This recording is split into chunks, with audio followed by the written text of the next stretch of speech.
Le Centre en route de la navigation aérienne ouest fait partie de l'ensemble communément appelé Centre Radar de Bretagne, implanté depuis 1966 sur les hauteurs de l'Opérette. Outre le CERENA Ouest, cet ensemble regroupe 3 autres organismes. Le Centre de détection et de contrôle 08-927, dépendant de l'armée de l'air, est chargé du contrôle de la circulation aérienne militaire opérationnelle.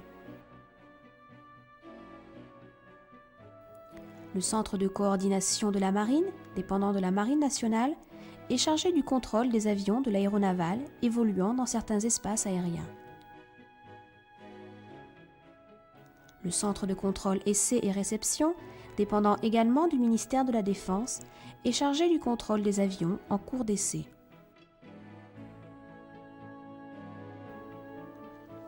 Le Centre en route de la navigation aérienne ouest regroupe pour sa part les personnels et les moyens techniques chargés d'assurer la sécurité du trafic aérien privé ou commercial.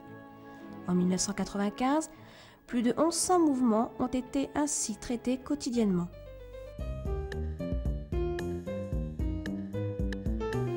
En 50 ans, l'aviation civile est passée du stade embryonnaire à un niveau élevé de complexité. Tout a augmenté à un rythme effréné. La vitesse des avions, leur nombre, leur taille. Cet Airbus en vol de croisière avance à 900 km/h. Ce Boeing vole en sens inverse à la même vitesse. Chacun d'eux se rapproche de l'autre à 1800 km/h à la vitesse d'un obus. 10 secondes avant le croisement, ils sont encore éloignés de 5 km. Quand les pilotes distingueront l'avion venant en face, leurs possibilités de manœuvre seront bien minces. Cette image simpliste pose en fait assez bien le problème. Il est pratiquement impossible pour les pilotes de connaître les intentions des avions environnants.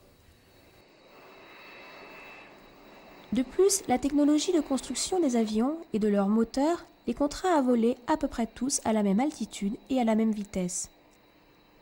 Les compagnies aériennes sont soumises à de fortes contraintes commerciales, comme les correspondances dans les aéroports ou les décalages horaires. Ces contraintes sont les mêmes pour toutes les compagnies et provoquent donc des flux aériens importants à certaines heures. Enfin, la répartition géographique de grandes zones urbaines ou touristiques génère des axes de trafic particulièrement chargés. Ces différents phénomènes, performance des avions, densité du trafic aérien sur certains axes ou à certaines heures, ont amené les États à coordonner leurs décisions, et ce, dès la fin de la Seconde Guerre mondiale. Depuis cette époque déjà lointaine, la surveillance du ciel et l'initiative des manœuvres des avions en vol incombent donc à des organismes au sol spécialisés. L'existence du CERENA Ouest, ouvert en 1972, relève de cette nécessité.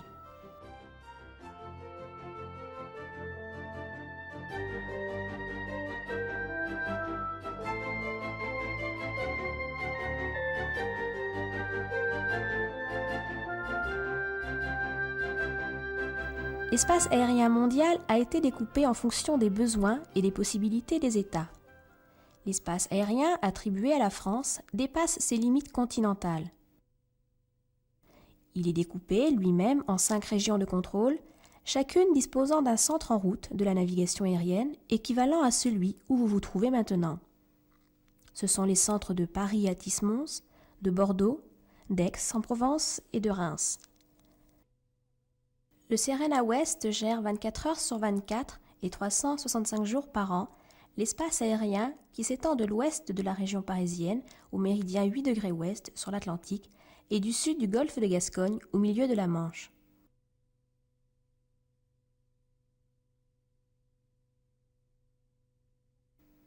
Plusieurs flux se croisent quotidiennement dans le ciel du CERENA Ouest. Le trafic entre les îles britanniques et les pays du sud-ouest de l'Europe, le trafic reliant les pays d'Europe du Nord à la péninsule ibérique et à l'Afrique occidentale, le trafic reliant l'Amérique du Nord à l'Europe, et évidemment le trafic intérieur français. Le CERENA Ouest regroupe de puissants moyens de détection, de communication par radio et de télécommunication avec les organismes de contrôle français et étrangers. L'ensemble de ces moyens est doublé, voire triplé ou quadruplé pour éviter toute défaillance. Une assistance automatisée est appliquée à toutes les fonctions. Du matériel performant et sophistiqué, du personnel hautement qualifié travaillant dans des locaux fonctionnels, voici maintenant les aspects du CERENA Ouest que nous allons vous présenter un peu plus en détail.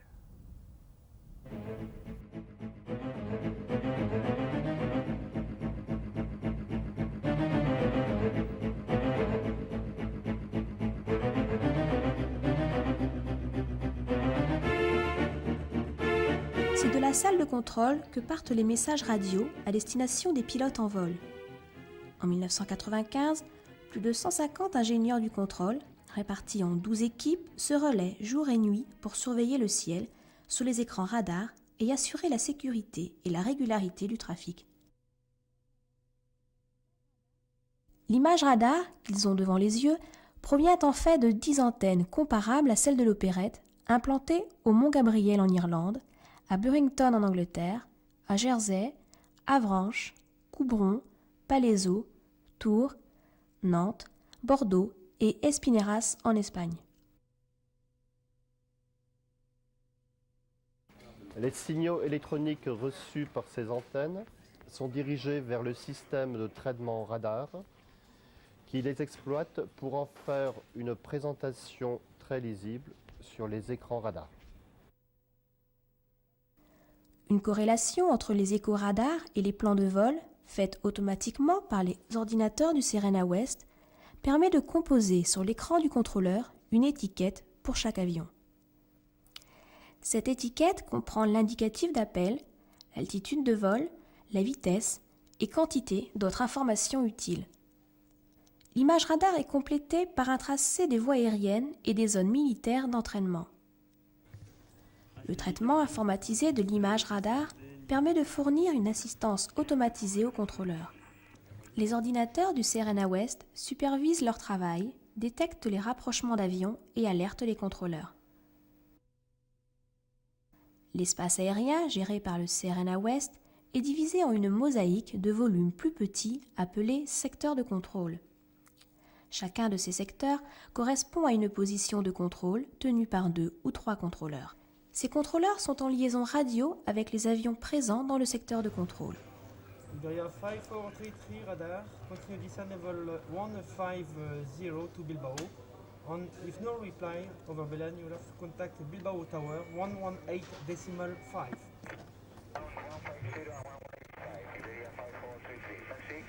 Pour assurer l'ensemble de ces liaisons radio, le CERENA Ouest utilise 12 antennes.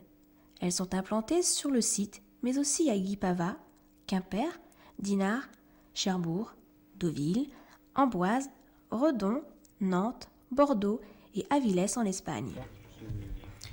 Des liaisons téléphoniques directes relient le CERENA Ouest aux centres voisins, français et étrangers, aux aérodromes situés sous l'espace aérien du CERENA Ouest et aux organismes militaires partageant une partie de cet espace. Ici, tout est enregistré, les communications téléphoniques, les communications radio et les images radar sur bande magnétique. Et les anomalies des systèmes électroniques sont archivées sur informatique. Les nombreux ordinateurs sont aussi reliés directement et en permanence aux ordinateurs des centres voisins, français et étrangers. Les équipements électroniques du CERENA Ouest sont de gros consommateurs d'électricité et le courant délivré par EDF est sujet à variations et coupures incompatibles avec notre matériel. Dans notre centrale électrique, nous faisons transiter le courant EDF dans des batteries et des onduleurs qui débitent alors un courant stable. Deux groupes électrogènes à démarrage automatique peuvent en outre supplanter le courant EDF si une coupure d'une durée supérieure à 5 secondes se produit. Toute notre électronique produit beaucoup de chaleur, incompatible avec son bon fonctionnement.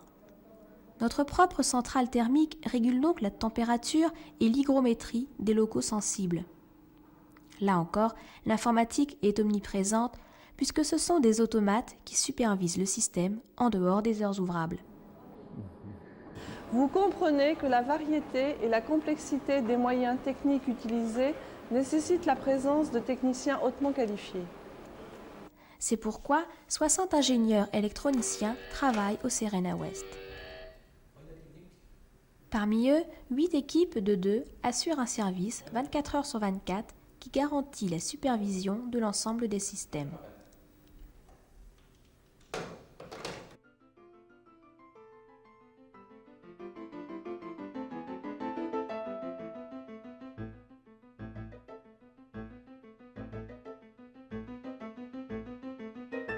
Les ingénieurs électroniciens qui ne participent pas à ce tour de service s'occupent soit de la maintenance du matériel, soit d'études sur de nouveaux équipements, soit de formation.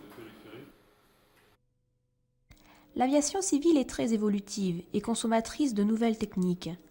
Ce mouvement perpétuel oblige les services à disposer de solides structures de formation et d'études. Au Serena West, 15 personnes sont affectées aux études de nouvelles procédures et de nouvelles méthodes.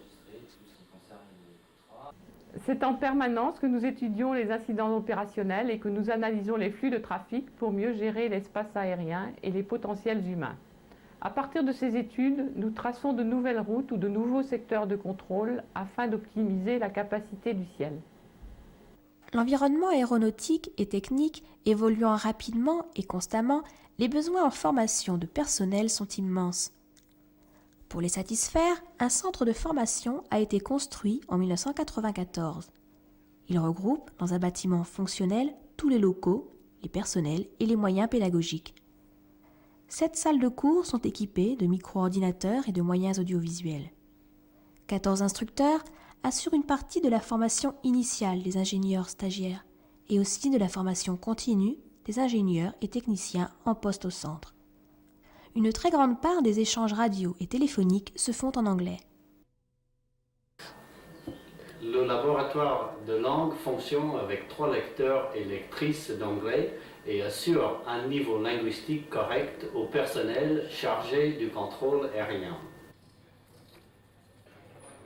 Un simulateur de trafic offre d'utiles possibilités de formation et d'entraînement aux contrôleurs. Les avions fictifs évoluent selon les ordres transmis par le contrôleur en entraînement. Les conditions de travail sont très proches d'une situation réelle, d'autant que le simulateur est installé en salle de contrôle. Le centre de ressources dispose d'une bibliothèque et d'une médiathèque technique à la disposition des instructeurs et de tous les personnels du centre.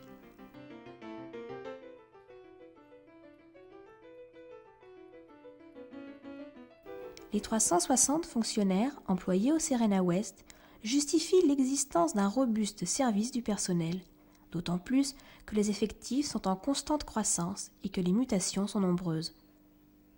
Là encore, l'informatique est très présente, avec notamment le recours à un réseau bureautique de grande qualité.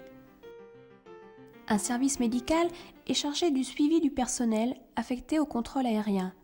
En particulier, il veille au respect des normes visuelles et auditives de ce personnel. Depuis 1994, le Serena West a doublé de surface.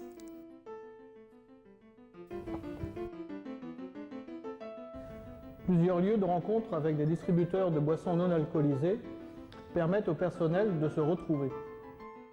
Ces lieux de convivialité sont équipés de récepteurs diffusant en permanence un programme interne de télévision. Des informations professionnelles et associatives à caractère national ou local sont ainsi mises à la disposition du personnel. Le personnel travaillant en horaire permanent dispose de salles de repos de jour et de pièces de repos de nuit. En effet, les responsabilités directes qu'ont ces personnels sur la sécurité aérienne leur imposent d'être relevés à intervalles réguliers et à tour de rôle. Un mécanisme complexe assure le roulement du personnel et adapte les effectifs aux exigences du trafic aérien. L'architecture du centre prend en compte ces impératifs. C'est donc dans de bonnes conditions de travail qu'en 1995, 380 000 mouvements d'avions ont été contrôlés par le Serena West, avec un taux de sécurité en constante amélioration. Les services que le CRNA Ouest et les autres centres rendent au trafic ne sont pas gratuits. Chaque avion contrôlé est soumis à une redevance. Pour ce Boeing 747 traversant la France, elle atteint environ 10 000 francs.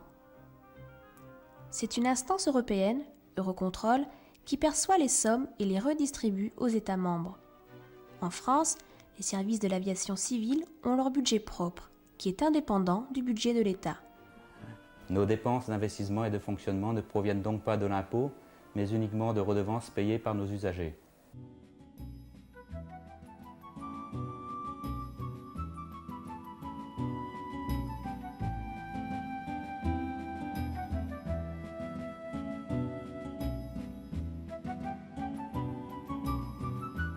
Les 360 salariés du CRNA Ouest vivent majoritairement dans la région brestoise. Les communes des alentours apprécient généralement la présence des gens du radar, comme on dit ici, au niveau de vie correct, à l'emploi stable, souvent impliqués dans la vie publique et associative. Les perpétuels travaux d'agrandissement et d'amélioration sont générateurs d'emplois dans de nombreux secteurs d'activité. La construction de l'extension du centre, en 1994, a coûté 60 millions de francs, dont 55 ont été directement injectés dans l'économie locale.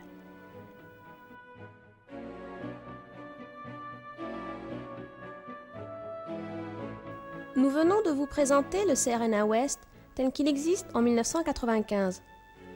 Les changements attendus dans les années prochaines sont considérables.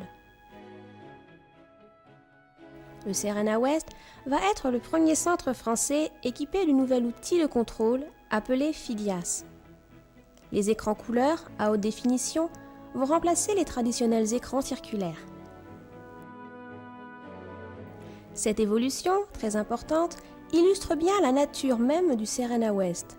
Adapter, améliorer, remettre en cause l'existant pour toujours mieux servir les usagers du transport aérien.